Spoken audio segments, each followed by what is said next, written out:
Harka fuunee daawwattootaa fi hordoftoota AGM nageenya rabbii guddaan bakkaaf kallattii jirtan maratti isin haa qaqqabu isiniin jenna. Daawwattootaa fi hordoftoota keenya oduu fi odeeffannoo idilee guyyaa har'aa qabannee gama AGM dhufnee jirra. Kanneen YouTube chaanaalii AGM faaroo taatan maatii YouTube keenyaatti dabalamaa isiniin jenna. Odeeffannoon keenya guyyaa guyyaan akkuma gaddisneen isin bira akka ga'u warri barbaadan ammoo mallattoo bilbilaa subscribe cinaa jirtu notificationii banadhaa isiniin jenna. Egaan odeeffannoon nuti amma qabanne dhufne ministeerri muummee Itoophiyaa Dr. Abiy Ahmed guyyaa kaleessaa waraana bilisummaa Oromoo waliin marii gochuudhaaf Tanzaaniyaatti imaluudhaaf qophii akka xumuranii fi akkasumas ammoo Oromiyaatti nagaan akka buuf qophii barbaachisu gochuu irratti waraanni bilisummaa Oromoo akka qophaa'uuf dubbatanii turani. Dhimma kana irratti ammoo ajajaa olaanaa waraana bilisummaa Oromoo Jaalmarroo Dirriba guyyaa har'aa BBC waliin turtii taasiseen waraana gama mootummaa federaalaatiin akka dhaabbatuuf jedhame waliin marii gochuudhaaf mootummaa federaalaa waliin gara Tanzaaniyaa Zanzibar bakka jedhamutti imaluu isaanii beeksisaniiti jiru. Jilli achitti imalee ammoo maal gochuu irratti argama kan jedhuuf Jaalmarroon haasaa bal'aa taasisaniiti jiru jechuudha. Gama kaaniin ammoo waraanni akka dhaabbatuuf ministeerri muummee hojiin isaan hojjetan kan dinqisiifatamu ta'uu Afrikaa Union himeeti jira. Kanas bal'inaan kan isin biraan geenyu taha maaltu jedhamee fi ministeerri muummee kaleessa maal dubbatan Jaalmarroon har'a ammoo maal jedhan kan jedhu bal'inaan kan isin biraan geenyu taha. Hanga xumura sagantaa keenyaatti dhaggeeffachuudhaan yaada keessan gara koomentiitiin nuuf barreessaa isiniin jenna. Viidiyoon keenya yoo isinitti tole ammoo like share godhuu hin dagatinaa isiniin jenna. Kallattumaan gara gabaasa guutuutti isin qajeelchina.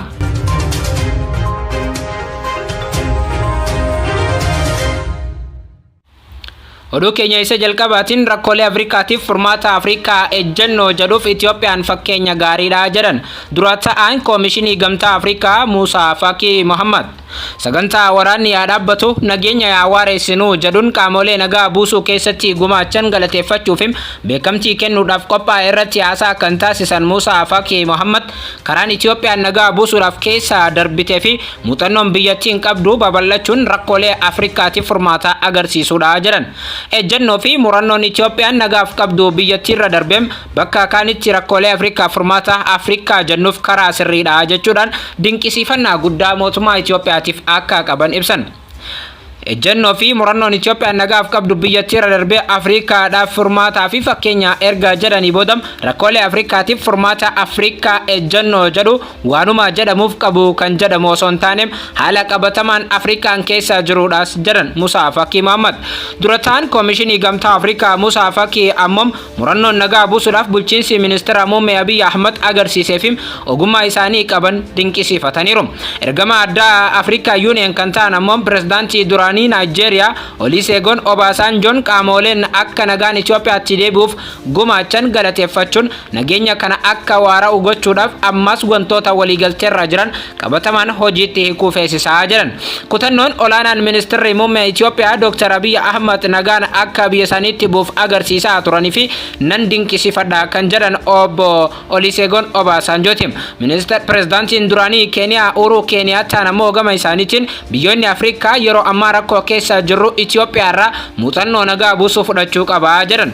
Karaa dheeraa deemnem nagaa kanarra geenyem milkaa'ina kanaaf hedduu gammadeera jedhan. Uummanni Itoophiyaa martis baga gammadanii jedhan Uhuru Keeniyaataan. Gamtaan Afrikaa IGADiif qaamoleen nageenya hawwitan martum baga gammadanii jechuudhaan ergaa baga gammadanii uummata Itoophiyaatiif dabarsan. Pirezidaantiin duraanii Keeniyaa Uhuru Keeniyaataan itti dabaluudhaan ammoo hojii nagaa buusuu kana keessatti carraaqqiin gamtaa Afrikaa illee olaanaa akka ta'e eran Uhuru Keeniyaataan ollaa biyya kom biyya ani baay'ee jaalladhuuf harmee Afrikaa taate Itoophiyaatti nagaa gaaddisa gamtaa Afrikaa jalatti dhufeen hoggansi Itoophiyaaf garee TPLF mirkaneessaa jiraachuun biyyoota Afrikaa kaaniif fakkeenya guddaa akka ta'e dubbateera. Uhuru Keeniyaataan qaamoleen waraana kaaba Itoophiyaa ture karaa nagaatiin dhuma itti gochuu keessatti gahee olaanaa bahaniif beekamtiinis kennameera. Sirna qaamolee wal dhabdee mootummaa Itoophiyaa fi TPLF jidduu ture karaa nagaatiin akka xumuramuu fi gahee olaanaa bahaniif beekamtii kennuuf paarkii michummaatti qophaa'e irratti sirna qaamolee nagaa buusuu keessatti hirmaataniif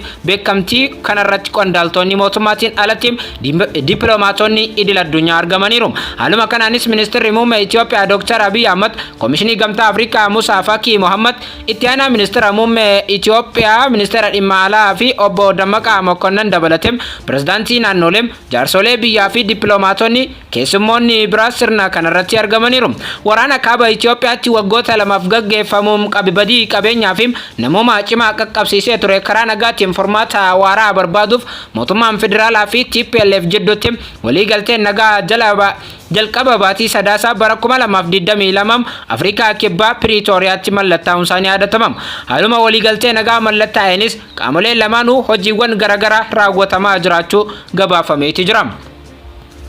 Sagantaa beekamtii waraana dhaabuu kanarratti haasaa kan taasisan ministeerri muummee Itoophiyaa Dr. Abiy Ahmed gama biraatiin oduu gammachiisaa uummata Oromoo fi uummata Itoophiyaa maraaf dabarsan yeruma sanitti jechuudha. Ministeerri muummee Itoophiyaa Dr. Abiy Ahmed mariin nagaa waraana bilisummaa Oromoo kan mootummaan ofii isaatiif ammoo ABO shanee jechuudhaan waamu waliin marii nagaa iftaan jechuun yookaan immoo guyyaa roobii Taanzaaniyaatti akka gaggeeffamu oduu gammachuu dabarsan. Dr. Abiy Ahmed kana kan dubbatan sagantaa waraana yaadabbatum nageenya waareessinuu jedhuun qaamolee nagaa buusuu keessatti gumaachan galateeffachuuf beekamtii kennuuf dilbata guyyaa kaleessaa Ebla 23 bara 2023 qophaa'e irratti ture. Dr. Abiy Ahmed itti dabaluun nageenyi akkasumaan kan dhufu miti jedhan dhama'uu fi gootummaadhaan dhufa jedhaniiti jiru. Tolaan dhufa keessaa taateewwan ijoon lama torban dhufan keessa taateewwan ijoo lama dura duubaan kan raawwatamu ta'uu kan eeran ministeerri muummee Itoophiyaa kun pirezidaantoonni naannolee Maqaleetti imaluudhaan nageenya eegalame qaamaan mirkaneessuu fi tumsa barbaachisu taasisuudha jedhan. Inni jalqaba taatee lammeessoon ammoo mariin ABO shanee waliin taasifamu iftaan kibxatam guyyaa boru jechuudha dhiifama kibxatam Taanzaaniyaatti eegalama jedhaniiru. Kanaas uummanni Itoophiyaa cimsee barbaada jedhaniiti jiru. Kanneen marii nagaa kanarratti hirmaatanis guyyaa har'aa sagantaa waraanii yaadabbatum nageenya waareessinuu jedhuun kan yaadachaa milkaa'ina nageenyaatiif akka hojjetan gaafataniiru. Waggaa lama wal waraanuurra waggaa 20 mari'achuu wayyaa kan jedhu ministeerri muummee karaa nagaa rakkoo furachuun carraa kennuun barbaachisaa akka ta'e cimsanii dubbatan ministeerri muummee biyyattii. Sagantaa qaamolee waraana kaaba Itoophiyaatti waggoota lamaaf gaggeeffame dhaabsisuuf gumaachaan galateeffachuu qophaa'e kanarratti ammoo dursaan koomishinii gamtaa Afrikaa Afrikaa Union Musaa Faki Mohammed karaa Itoophiyaan nagaa buusuuf keessa darbitee fi muuxannoo biyyattiin qabdu rakkoolee Afrikaaf furuuf fakkeenya babal'achuu qabudha jedhan. Murannoo ministeerri muummee agarsiisan ammoo dinqisiifataniiru. Rakkoolee Afrikaaf furmaata Afrikaa ejjennoo jedhu immoo mootummaan Itoophiyaa fakkeenya gaariidha. Ministeerri muummee haasaa sagantaa magaalaa Finfinnee paarkii michummaa keessatti taasisan kanaan uummanni Wallaggaa rakkoo keessa ture irraa akka boqotuuf qaamni hundi waan isarraa eegamu akka baatuuf gaafataniiru. Ministeerri muummee Abiy Ahmed Ebla 19 bara 2023 lixa Oromiyaa magaalaa Naqamteetti imalanii ummata godinaalee Wallaggaa waliin wayita mari'atanitti gaaffiiwwan nageenyaa fi misooma uummanni dhiyeessu dhugoomsuudhaaf nagaa barbaachisuudhaaf qophiidha jedhan. Waltajjii Naqamtee kana irratti ammoo garaagarummaan hangamu yoo jiraate marii fi marabbaan malee karaa hojii misoomaa faayidaa uummataaf oolu gufachiisuu fi qabeenya mancaasuu filachuun waan hin malle akka ta'e cimsanii dubbatan. Tokkoffaan namoonni yaanni keessan yookaan ammoo yaanni jaraa nurraa addate nagaan galuu danda'u jedhan. Lammaffaa ammoo nagaan galanii tarsimoo isaanii kaayyoo isaanii uummata isaaniitti ibsachuu danda'u jedhan. Yeroo uummata Wallaggaa waliin mari'atan filannoowwan waggoota muraasa booda gaggeeffamu irrattis hirmaachuu akka danda'an dubbatan. Ministeerri muummee haasaa Naqamteetti taasisan kanaan har'aa kaasanii nagaan galuu akka danda'an dubbatanis turani. Ji'a Bitooteessaa bara 2023 gara dhumaa haasaa paarlaamaa irratti taasisaniin hidhattoota Oromiyaa keessa socho'an waliin mari'achuuf koreen hundaa'ee hojjetamaa jiraachuu himanii turan. Ministeerri muummee koreen nageenyaa sadarkaa pirezidaantii itti aanaa paartii badhaadhinaatiin durfamu hundeeffamuu fi hojiin hojjetamaa jiraachuu eeruun waan jiru mootummaan isaanii akka ifa godhu himanis ture. Ministeerri muummee Abiy Ahmed kanaaf ammoo kibxata kana mariin Taanzaaniyaatti ni eegalama jedhamee uummanni Oromoo abdiin eegaa jira. Dhimma kanarratti ammoo haasaa kan taasisanii fi miidiyaadhaaf yaada isaanii kan kennan ajajaa olaanaa waraana bilisummaa Oromooti. Jilli waraanni bilisummaa Oromoo ABO marii nageenyaa mootummaa Itoophiyaa waliin Taanzaaniyaatti gaggeeffamuuf imalaa jiraachuu ajajaa waliigalaa ABO Jaal Marroo Dirribaa BBCtti himan. Mariin kun Taanzaaniyaatti odola Zanzibar irratti akka gaggeeffamu kan himan ajajaa olaanaan kun marichi hanga xumura ji'a kanaatti kan itti fufu ta'aa jedhan. Ministeerri muummee Abiy Ahmed dilbata ebla 23 bara 2023 ABO waliin Taanzaaniyaatti marii eegaluuf kan jiru ta'uu dubbachuu isaanii hordofeem ibsaas kan baase WBOn tarkaanfiin kun nageenya buusuudhaaf murteessaa ta'uu himeera. Qaamolee sadaffaa gaafataa turan maricha irratti ni argamu jedhan ajajaa olaanaan waliigalaa waraana bilisummaa Oromoo. Marii kana irratti adda durummaan eenyutu qabaata kan jedhu ibsuun hin barbaachisu kan jedhan Marroo Dirribaa gorsaan ajajaa waliigalaa ABO obbo Jireenyaa Guddataa kana dura Norway, Sweden fi Kenya fi Ameerikaan maricha irratti hirmaachuuf warra fedha guddaa qaban ta'uu himan. Walitti bu'iinsa waggootaaf tureen booda ministeerri muummee Itoophiyaa Dr. Abiy Ahmed WBO waliin wal tahuu himanii turan. Qaamni hundi dhimma ilaallatu hundi isaa nageenya uummataaf jecha gahee isarraa eegamu akka baanis gaafatee ture. Ministeerri muummee Abiy Ahmed sagantaa waraanni haa dhaabbatuun nagaa yaa waareessinuu jedhuun qaamolee waraanni kaaba dhaabbateem nagaan akka bu'u gumaachan galateeffachuuf beekamtii kennuuf Finfinnee paarkii michummaatti qophaa'e irratti nageenya dhimma isaanii barbaaduuf irratti hojjechuun barbaachisaa ta'uu cimsanii dubbatanii turan. Nageenyi akkasumaan kan dhufu miti dhamaatiif gootummaa gaafataa jechuun isaanii ni yaadatama. Marroon ammoo marii kana irratti maal eegdu gaaffii jedhu BBC'n gaafateef karaa gaaffii siyaasaa Oromoo deebisuu danda'uun waliigaltee nagaa irra ga'uuf qophii ta'uu himan.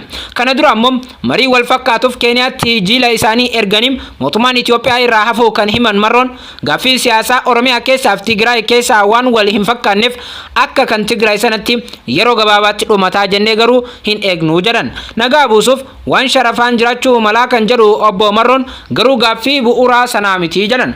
Gaaffiin uummata Oromoo namni 2 fi 3 ta'ee kan murteessee bira deemuu miti wal bira teenyem mari'annem furmaata arganne yoo ta'e akka sabaatti Oromoonis keessaa qooda qabaa jedhan. Gama tokkoon abdii akka qaban himanim gama biraan ammoo waan bara 1990 takkaafi bara 2018 irraa ka'uun ija shakkiinis ilaalaa jedhan ajajaa olaanaa waliigalaa Jaal Marroo Dirribaa. ABO WBOn ibsa baaseen mootummaan Itoophiyaa gaaffiiwwan bakka qaamni sadaffaa wala baatee jirutti iftoominaan mari'annaa jennee fudhateera jedhan galgala kaleessaa ibsa isaatiin. Dabalataan ammoo murtoo kanarraa ga'amuun isaa adeemsa Oromiyaatti nagaa waaraa buusuuf yaadameef tarkaanfii murteessaa ta'uu WBOn jajeera. Haa ta'u malee mootummaan jecha shanee jedhuun isa waamuun sirrii akka hin taaneef fudhatama kan hin qabne ta'uu kan ibse waraanni bilisummaa Oromoo dhimma sirrachuu qabu ta'uu hubachiiseera. Maqaan dhaaba keenyam waraana bilisummaa Oromoo kan jedhudha. Kanaaf ammoo maqaa biraa kamiin iyyuu waamuun sirrii akka hin taaneef eenyummaaf kaayyoon keenyam akka hin taanetti ilaaluuf yaaluudha jechuun mootummaan maqaa shanee jedhu waamuu akka dhaabu gaafateera. Ministeerri muummee haasaa sagantaa magaalaa Finfinnee paarkii michummaa keessatti dilbata taasisan kanaan uummanni Wallaggaa rakkoo keessa ture irraa akka boqotuuf qaamni hundi waan isarraa eegamu baachuu akka qabu dhaamanii turan. Dr. Abiy ebla 19/2023 lixa Oromiyaattis imalanii turu isin biraan gaa turreera. Kabajamtoota daawwattootaa fi hordoftoota aanolee Global Media. Oduu fi odeeffannoon ammaaf qabanne kanuma hanga odeeffannoo kanaaf kan biraatiin walitti deebinutti yeroo milkeessiniif haa ta'u. Asumaan ammoo taatee waraana kana dhaabuudhaaf Taanzaaniyaatti marii godhamu jala buunee kan isin biraan geenyu ta'uu waadaa isiniif galla. Ammaaf kan qabanne kanuma.